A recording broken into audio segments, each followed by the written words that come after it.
'Twas noontide of summer and mid-time of night, and stars in their orbits shone pale through the light of the brighter cold moon, mid-planets her slaves, herself in the heavens, her beam on the waves.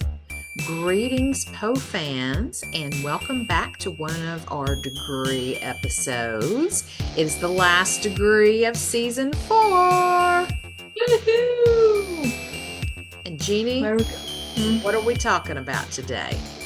Well, of course, on the last one, we always have to go places. So we're going Absolutely. to a Poe place. And that Poe place is like the very first Poe place. Yes. And that's Boston, Massachusetts. Yes. And if you can see behind me and behind Jeannie, looks like he's going towards Jeannie and away from me. And so we'll talk about the statue here in a little bit. But Jeannie, let's first talk about good old Boston, Massachusetts, just from the beginning. Yeah, do the little guideline of Massachusetts itself. Now, it technically was the third colony Okay. of the British. It was Roanoke, of course, was first, Okay. then Jamestown. Now, Massachusetts was supposed to be actually part of Virginia, I think but I they read got that. lost. Yes. Mm-hmm. And I always made the joke to my kids that they must have been following Christopher Columbus's compass, um, because it's a little too. You got Virginia down here, you got Massachusetts up here, so it's like, yeah, you just missed it by that much. Exactly. Um, but yeah, it was where the Mayflower first landed, Mm-hmm. and it started that way where they started their own colony, basically under the Virginia colony Mm. guidelines, and then they got their own charter. Yeah. Then it started growing because then you had the Puritans come in. Right. So it took a quite a few years before the area of Boston that everybody knows now Mm-hmm. kind of started growing. Yeah. But it was one of the most populous areas because it became even more popular than Jamestown. Yeah. And I could see that based on what Mhm. the landscape had to offer at the time. And I think Yeah. Massachusetts became an actual state in 1788 is what I read. Yeah, it was I can't remember exactly, was it the third or the fifth? Because Delaware was the first state. Mm-hmm. I think we And had I know a trivia Massachusetts was question right in about there. this.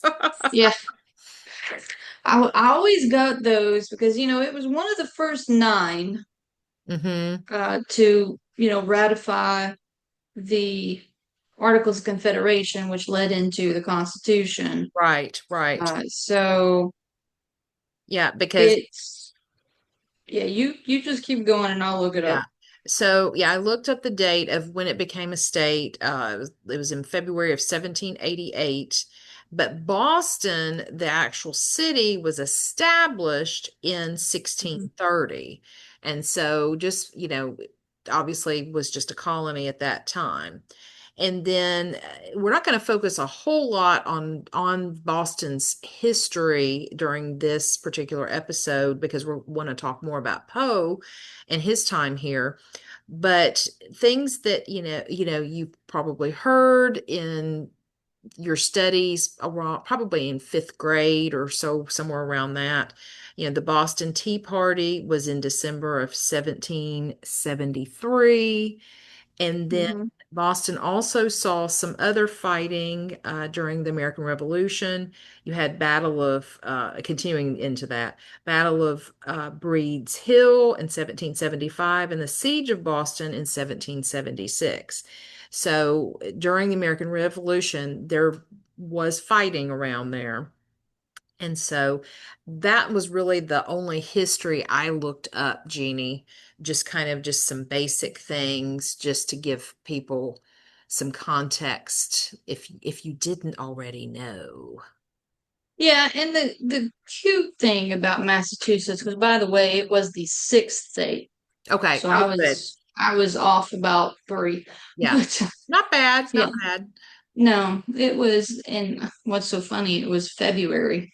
I love it because it was February when it became a state. Yeah. Um, and but Massachusetts had its whole world of culture Yeah. before it ever became an established state Yeah. or territory or anything like that. Hmm. Because Boston, eh, it grew because of the Puritan population. Absolutely. Hmm. And the Puritans and the Pilgrims, they, coincided and grew together. And this is what's so interesting that one of the reasons it became one of the popular stop off points rather than down in Jamestown in that area Hmm. is it was quicker to get from Right. England to Boston. Hmm. So whoever was the captain of the Mayflower that made the wrong turn Yeah. actually did actually did a good service to the area of Massachusetts. Yeah. But one of the cute things about the Massachusetts state is a lot of people, if you look at it on a map, it's kind of like Italy. Italy has that boot, looks like it's kicking Yep. Crete, or is it Sicily or Crete that it's, I can't remember which one it Remember. is, but Yeah. it looks like it's using it as a soccer ball. Hmm. Hmm. But in Massachusetts, what's really ironic is it looks like it has a witch's shoe Yes. coming off of it. It And so does. it makes it even so perfect because of Salem. Yeah. So, Oh, I know. It's really fun. but yeah, and the background of an area is kind of cool. And then one of the things, and Carmen and I were talking about this, is that Poe had a love-hate relationship with Massachusetts, and Massachusetts had a love-hate relationship with him. So, Yes. Oh, yeah. And we're going to get into that once we kind of talk about his parents and how they got to Boston and mhm. all of those things. But yes, as I think many of you already know, Poe was born January 19th, 1809, and his parents were Eliza Arnold Poe, and father was David Poe Jr. They Mhm. were both traveling actors, and they, around 1806, kind of like stopped in Boston. They got jobs at at one of the theaters there and kind of stayed for about 3 years till right around Poe was born. And they already Yep. had Henry Poe was the older brother who was about 2 years older. He was born in 1807. And so they basically stayed for three theatrical seasons. That's hard to say fast. And Exactly. Eliza had more of a stage presence, and so she basically ended up getting leading roles. And some of the things that she performed were like Ophelia in Hamlet and also Cordelia in King Lear. David was more of the supporting actor. I guess, his style of acting or I'm trying to basically he wasn't as good as Eliza. I was trying to be very nice. Yeah, his talent was not as noticeable Lucrative, as yeah. Eliza. And so some of the roles that he played was Laertes in Hamlet and Malcolm in Macbeth. I couldn't read my handwriting. So, but they made a living and traveled when they had to find work. And so Hmm. basically a few months after Edgar was born, they actually left Boston and went to New York. But unfortunately, something happened to David and he disappeared. No one really knows what really happened. It's believed that he died most likely of tuberculosis Hmm. and around that same year. Yes, or, since we don't strictly know what happened to him, we could Hmm. speculate until now, till the cows come home, because Yeah, David could have just dumped them all and ran off and just said, moved "No, I'm somewhere not going to be else. around anymore." And Yeah. or he could have had a gambling problem. Yeah, it's really it's kind of interesting because he left a mystery behind his death and Mhm. whereabouts and then death. Poe left a Yep. mystery behind his death. So like father, like son in a Yeah. way. It's like history repeating itself as Absolutely. usual. Yeah. And so then Eliza pretty much traveled with the two boys wherever she could get work. And that's how she ended up in Richmond, where she died from tuberculosis in 1811. And that's where Poe went to the Allens. I was going to say David Henry went to Poe's grandparents. And then Rosalie was very like basically a baby at this point, and she went to the Mackenzies. So that kind of gives you the little bit about how Eliza and David ended up in Boston. Yeah. So basically, once Eliza passed and the three children were, you know, basically found homes with other families, Hmm. Boston really was a non-essential city for Poe until a little bit later.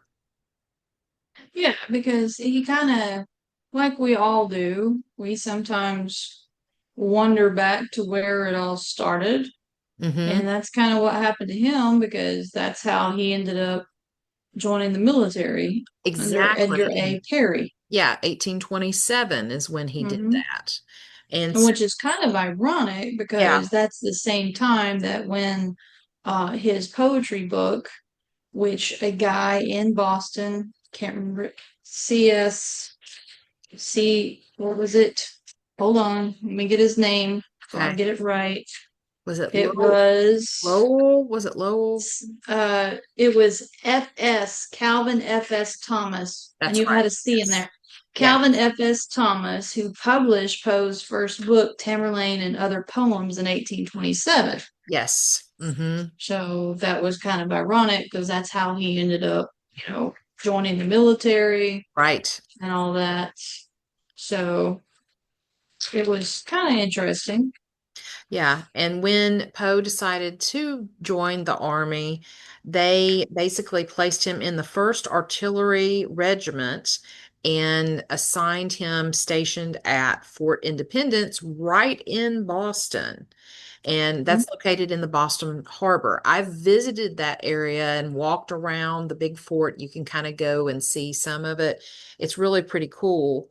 And there is a kind of legend, there's a story, rumor, whatever you want to say, that some soldier, like years before, was not liked by some of the other guys, and so Mhm. they bricked him up behind a wall. And so there's a loose, rumor that maybe Poe took part of that, thinking of the Cask of Amontillado later when he wrote it. And so, you kind of, the romantic in me wants to believe he did use some of that, and maybe he did, maybe he didn't. Well, it makes sense because we always write about what we know, because that's the one thing anybody Yeah. that's ever taught writing tells everybody, write what you know. Exactly. So it's really kind of a cool thing to think about. Yep. But yeah, and so then when he published his first group of poems, he Mhm. put it under not his name, but Mhm. a Bostonian. Yeah. So you kind of, with it being published in Boston, I think he did that because anybody that was in Boston would be like, "Ooh, I wonder who this is," creating a little mystery around who the author might have been. But like Jeannie said, the work did not do well in selling copies. No, and another thing is the reason he probably didn't put his name on it because he was not, he was joining the military under an assumed name anyway. So Right, it's right. like he was in Boston, but he didn't want to know anyone to know it was him that was in Boston. Yeah, exactly. Because So he he continued the anonymity. Yeah, because he was at this point when he went there and joined the army, he had finished at University of Virginia, pretty Mhm. much breaking all the ties with him and John Allen, and he just needed to get away and become his own person. And that's basically what he did. Yeah, and the odd thing is that, he was so young. I mean, he was young when he went to the University of Virginia, Mm-hmm. and he only stayed there less than a year, like we said in our one episode.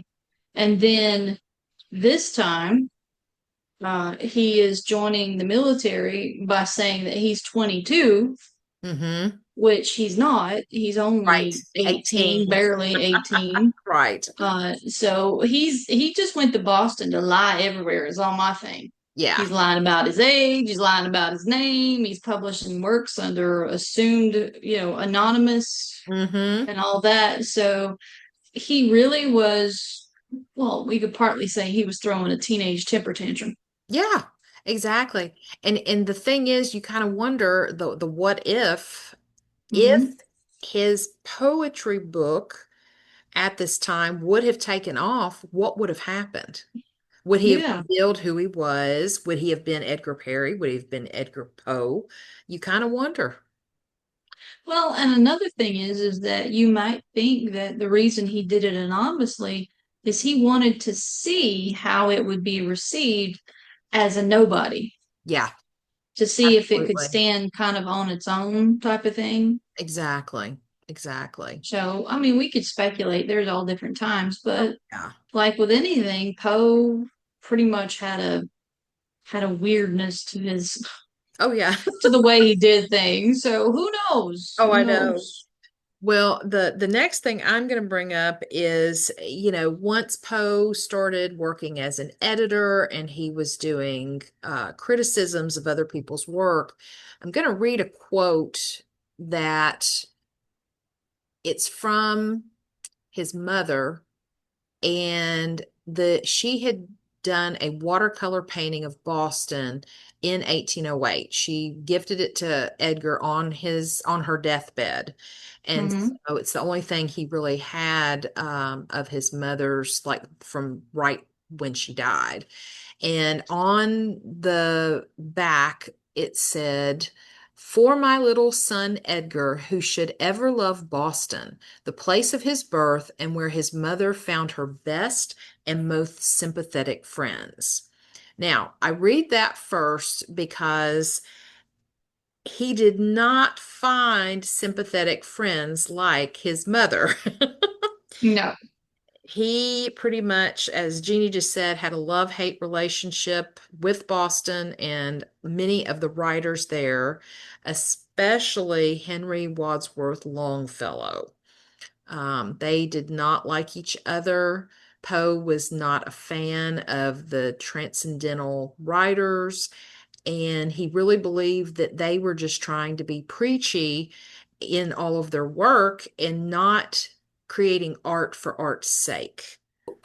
Because Poe he really did not like a lot of these writers. He gave them harsh reviews. He wrote a long essay, and I'm going to quote this from an article that I found. This was in the November 1st issue of the Broadway Journal, and he was basically defending himself against some of the Boston critics of the time. And Hmm. he says, and I think this is really interesting because he kind of puts it in like a third person perspective. He says, "We like Boston. We were born there. And perhaps it is just as well not to mention that we are heartily ashamed of the fact. The Bostonians are very well in their way. Their hotels are bad. Their pumpkin pies are delicious. Their poetry is not so good. Their common is no common thing. And the duck pond might answer if its answer could be heard for the frogs." So I thought that was very interesting, and it kind of ties into the statue that Jeannie and I have behind our heads. And so we were Hmm. kind of like we have the night and day version. We also have the Yep. coming and going. Front and back. Yeah. Yeah, exactly. And so it it's really cool to think about. And this particular statue, I've never really done the digging into who the sculptor was. And I know it was done in 2014, but Mhm. reading, I am currently reading More Than Love, Edgar Allan Poe. And this is a collection of essays edited by Amy Armiento. And the sculptor has an essay in the book. And it's called Reflections on Poe Returning to Boston. And so whenever I have visited Boston, I always try to go by the statue because I love it. And so the picture behind me is one I actually took the first time I went. And so I've always wondered, was the intention him leaving Boston or returning? And so I finally have my answer. She created it for him returning. And so I think, Jeannie, you want to talk about some of the things that are on the statue really that's really cool? Yeah, the article that I was reading was posted, I believe, in the Boston Magazine Hmm. or one of the other news sections. I can't remember. And the sculptor, as you were talking about, Hmm. her first name, I can't Yes. start. Stephanie Rocknick. Yes, Stephanie. And she was talking about how when she was creating the statue, she made it to where it looked like he was rushing off and he had his briefcase, and out of his briefcase and behind Carmen's head that you can see is falling like the heart, the anatomical heart, which is the Mm. telltale heart, pages that are from other works, and of course the raven exploding out, Yeah. trying to fly out of a suitcase. And it looks like he is in a hurry because he is on a mission of some sort. And Mm. she wanted it to reflect, like you said, his return to Boston, his success Yeah. as he was returning to Boston, because as we said from the very beginning, there was always a love-hate relationship that was going on. Yes. But it was still his home. I mean, it was where he was born and, all this wonderful stuff. It's kind of his first place that he became an individual when he, came in under a different name and all that kind of stuff. So, but I like it because it looks like he's determined, because now he's success. He's coming home to prove to everyone that he made it. Yeah. So that's the one thing about that grabs my attention with the statue. It shows that even though he is successful, he still is a harried writer who, has everything coming out, how you're rushing off to places, but still it portrays the Poe that we know, Absolutely. the tortured writer, the man who was always on the move to try to find something, but no one ever knew truly what he was searching for. Yeah, absolutely. And looking at it from Jeannie's side, from the front, to Poe's left shoulder is Boston Common. And so it's got the frog pond, and they've even got some cute little sculptures of frogs, around it, Mm-hmm. things.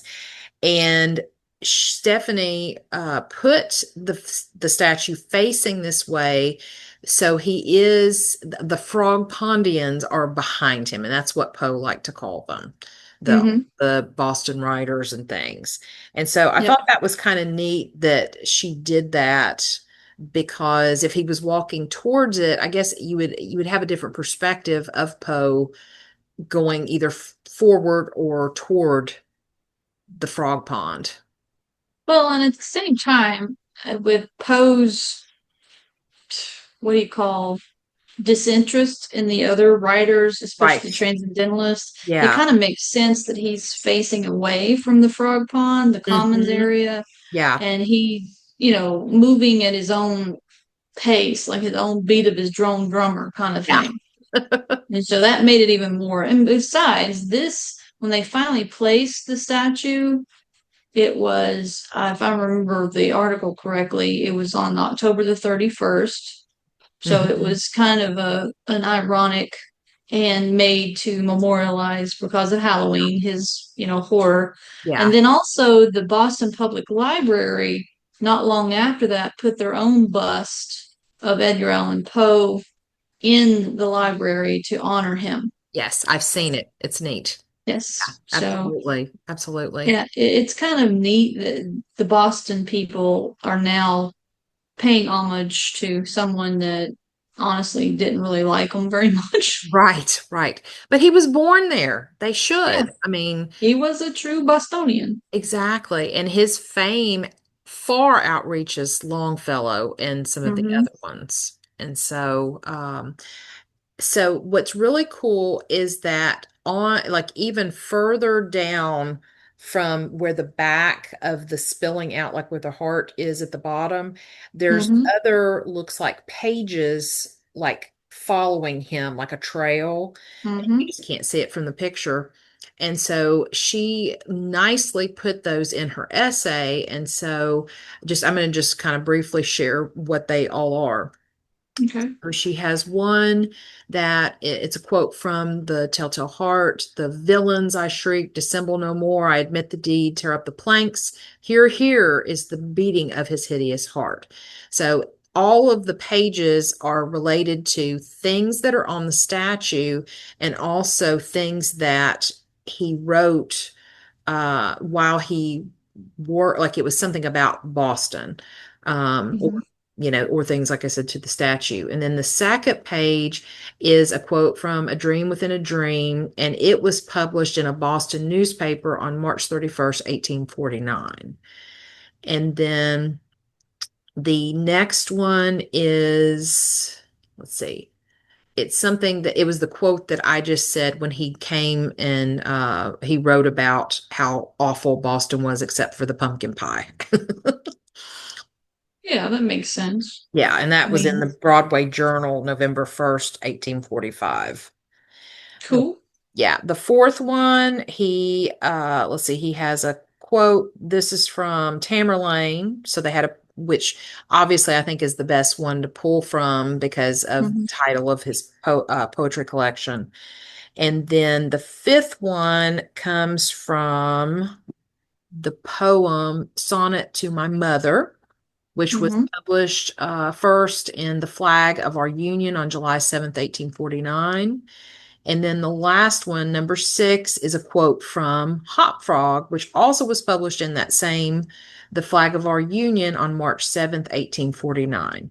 So I had never known all of these things because I didn't do my research before. But now knowing what all of the papers and why they chose what they chose makes perfect sense now. So I thought Yeah. that was really cool.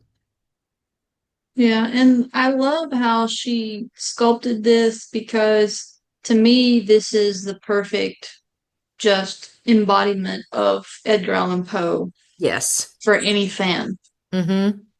So I like it and I'm glad she did it. And I'm glad they chose her because I think it was between her and three other sculptors and she Yeah. finally got the choice. So that Yeah. was good. And the placement's really nice because it's very close Hmm. to where he was born and everything.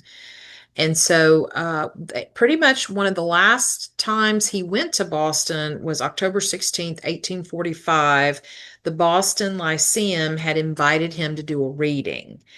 So the plan was he was just going to get up, recite the Raven or read the Raven, and he basically gave a little, like a short little talk first, and then he read the poem Alaroth, which is one of his earlier poems, and then did the Raven at the end. But because people did not like Alaroth, the Raven did not get the applause that he Well, should have, because they were kind well, of bored, I that's think. well, that's the problem. If you choose something that and you don't get a reaction, just like we always talk about being teachers, Yeah. you present something and then you like feel flat because it's like boom, and Mm-hmm. you try to introduce something else, you've already lost your audience. So, Oh, absolutely. and that was the Absolutely. bad thing about it because they missed the good stuff. and what could have happened if he had introduced Raven first. Oh, I know. And yeah, if he had just stuck with the script, but I think he just kind of took his own license and did what he wanted. Well, that's Poe for you right there, Yeah. So, because he was tired of being told what to do. oh yeah, absolutely. So pretty much Poe stayed away from Boston for the most part for most of his life. Just, Mhm. he would go there maybe to do a reading or, things like that. But it was very little that he stayed there. He never lived there except for when he was just a baby for a short time. Yeah. And I mean, it makes sense because one of his teenage rebellion, where else did he go but to Boston? Yeah. Because that was the one place he pretty much felt, I'd probably say, the most anger. Yeah, absolutely. So why not go there? Oh, I know. So, Jeannie, did you find any other tidbits about Poe's time in Boston? No, just some nice little the map, the walking tour they have put Mhm. together that you Yeah. can do is really great because it has all the places and gives you a little information about each place, like the streets and where you can find it. Like they have where his first house, but it's now a parking lot. Yes, yes.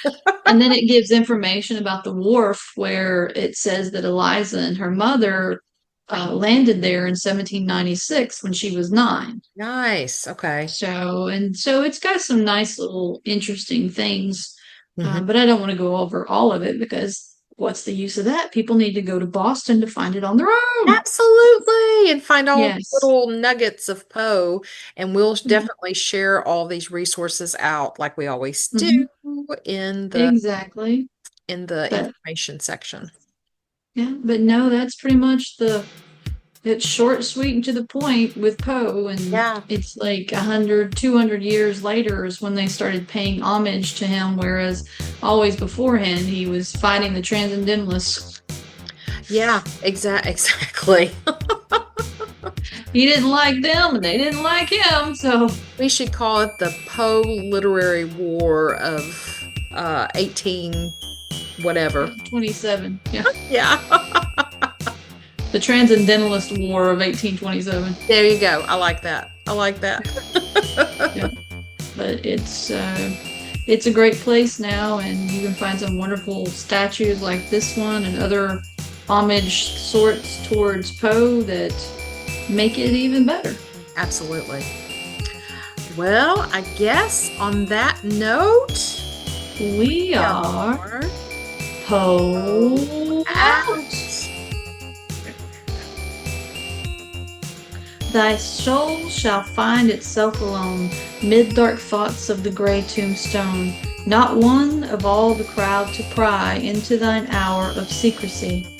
Be silent in thy solitude, which is not loneliness, for then the spirits of the dead who stood in life before thee are again in death around thee, and their will shall their o'ershadow thee. Be still.